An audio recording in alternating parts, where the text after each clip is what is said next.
આગામી 2024 લોકસભાની ચૂંટણીને લઈ ઉપલેટા તાલુકા કોંગ્રેસ સમિતિ દ્વારા બેઠક યોજાઈ। 2024ની આવનારી લોકસભા ચૂંટણીને લઈ પોરબંદર મત વિસ્તારના લડાયક ઉમેદવાર લલિતભાઈ વસોયાના સમર્થનમાં ઉપલેટા શહેર અને તાલુકા કોંગ્રેસના કાર્યકરો સહિત Upleta Apple green party plot ખાતે એક સમિતિ બેઠકનું આયોજન કરવામાં આવ્યું। પોરબંદર 15 લોકસભા 2024ના ઉમેદવાર તરીકે કોંગ્રેસ પાર્ટી દ્વારા લડાયક અને નિષ્ઠાવાન નેતા લલિતભાઈ વસોયાને ટિકિટ આપતા આ વિસ્તારના તમામ કાર્યકર્તાઓ સાથે મળી આવનારી ચૂંટણીમાં લલિતભાઈ વસોયાને જંગી લીડથી જીતાડવા માટે અત્યારથી જ ખૂબ જ તૈયારીઓ શરૂ કરી દેવામાં આવી છે, જેને લઈ હાલ લલિત વસોયાને ગઢ સમાન ઉપલેટા અને ધોરાજી વિસ્તારમાંથી ખૂબ જ લોકચાહના મળી રહી છે।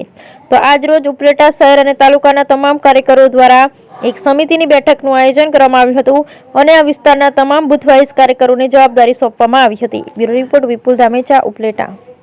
પોરબંદર લોકસભાની બેઠક ઉપરથી કોંગ્રેસ પાર્ટીના કાર્યકર્તાઓ અત્યારથી જ તાકાતથી જનૂનથી ચૂંટણી લડી રહ્યા છે। આજે ઉપલેટા તાલુકા ઉપલેટા શહેરના સૌ કાર્યકર્તાઓ સાથે બેસી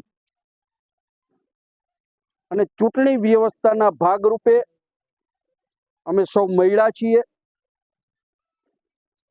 સૌ સાથે વ્યવસ્થાની વાત અને બુથ વાઇઝ જવાબદારીઓ કાર્યકર્તાઓને આપવામાં આવી છે, આગેવાનોને આપવામાં આવી છે। ઉપલેટા વિસ્તાર મારું હોમ ગ્રાઉન્ડ છે અને આખા એ વિસ્તાર કરતા સૌથી વધુમાં વધુ લીડ આ વિધાનસભા ઉપરથી કોંગ્રેસ પાર્ટીને મળવાની છે અને સૌ કોંગ્રેસ પાર્ટીના આગેવાનો અને કાર્યકર્તાઓ આજથી જ બૂથ વાઇઝ જવાબદારીઓ લઈ અને કામે લાગવાના છે।